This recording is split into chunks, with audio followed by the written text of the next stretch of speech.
Hi hello ఎలా ఉన్నారు? I hope great. అవునండి, గ్రేట్గా ఉండాలి. ఎందుకంటే మనము ఇవాళంతా దేవుణ్ణి బాగా పూజ చేసుకున్నాం కాబట్టి. ఓకేనా? ఇవాళనే కాదు, ప్రతిరోజు పూజ చేసుకుంటాము. ప్రతిరోజు మనము భగవంతుడి ధ్యానంలో ఉంటాము. అదే మిమ్మల్ని చేసుకోమని 24 గంటలు మీ జ్యోతికక్క మీతోని వీడియోలో వచ్చినప్పుడు మీకు చెప్తుంది. ఓకేనా? మీరు మామూలు వాళ్ళు కాదండి, భగవంతుడు పంపించిన దూతలు మీరు. భూమిపైన తిరుగుతున్న దేవతలనే చెప్పొచ్చు. నేను మిమ్మల్ని పొగడట్లేదు. దేవతలంటే మీరు కొమ్ములు తెచ్చుకోవద్దు. ఎందుకంటే అణిగి ఉన్న వాళ్ళకే ఈ జర్నీలో మనకి మోక్షం అనేది దొరుకుతుందనమాట. ఓకేనా? ఓకే, నేను ఇవాళ రీడింగ్ కార్డ్స్ తీస్తున్నాను. మీ మనసులో వ్యక్తి పేరు 3 సార్లు తలుచుకోండి, తన రూపాన్ని విజువలైజ్ చేసుకోండి.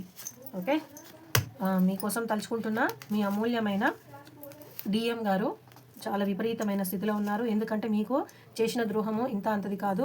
మీరు అన్ని తన కోసం అన్ని వదులుకొని తనకి ఎన్నో మంచి పనులు చేసినా కానీ తను మీ పైన, అంటే మీ ముందు ఉన్నప్పుడు మీతోనే మాట్లాడతారు, మీ పక్కకు పోయినప్పుడు వేరే వాళ్ళ గురించి మాట్లాడతారు. కాబట్టి ఈ జర్నీలో ఉంటే భగవంతుడు ఏదైనా చేసినప్పుడు రివర్స్ కొడతారు. కాబట్టి మీ మీద ఏదైనా అబద్ధాలు ఇట్లా ఏమైనా చెప్తే కనుక ఆయనకి అది ప్రతిఫలం అనేది చూపిస్తుంది.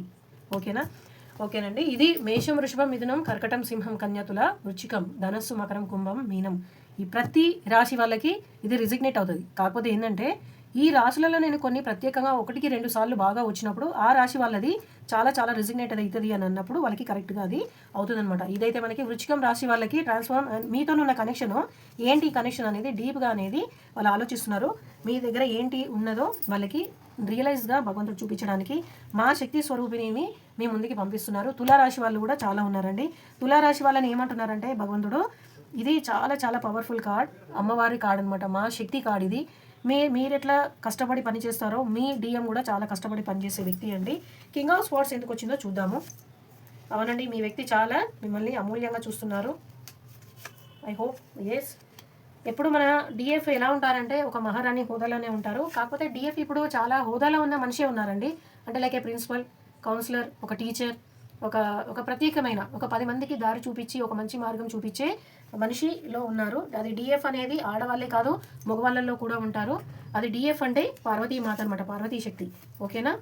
ఇప్పుడు ఎవరైతే కింగ్ ఆఫ్ పెంటికల్స్ ఉన్నారో నెక్స్ట్ అనేది ఇది సింహరాశి వాళ్ళు ఉన్నారు. సింహరాశి వాళ్ళకి స్థితి బాగాలేదండి. వాళ్ళ చుట్టాలు రావచ్చు, లేకపోతే వాళ్ళ పాత వాళ్ళు ఎవరైతే చిన్నప్పుడు వాళ్ళు ఎవరైతే ఉన్నారో వాళ్ళ ఆస్తి గొడవలు అట్లాంటివి మీకు కొంచెం ఉన్నాయి. సింహరాశి వాళ్ళు కొంచెం జాగ్రత్తగా ఉండండి.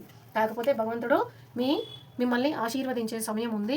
మీరు ఇలాంటి సమయంలో ఏం చేస్తారంటే డిఎంకి మాత్రం అసలు పరిస్థితి బాగాలేదు. ఇది మీకు డిఎం ఎవరైతే ఉన్నారో దీంట్లో పరిస్థితి బాగాలేదు. వాళ్ళు ఉండాల్సింది ఏంది, ఇప్పుడు కామ్గా ఉండి భగవంతుడు ధ్యానం చేయండి. ఏం ఎక్స్ట్రాలు మాట్లాడకండి, 10 మందిలో ఉండకండి, మీరు ఎక్స్పోజ్ అవ్వకండి. ఒక 10 మందిలో ఉంటే అన్నీ వదిలేసి మీ మీదకే వస్తారు. ఓకేనా? అట్లా ఉండకండి 10 మందిలో.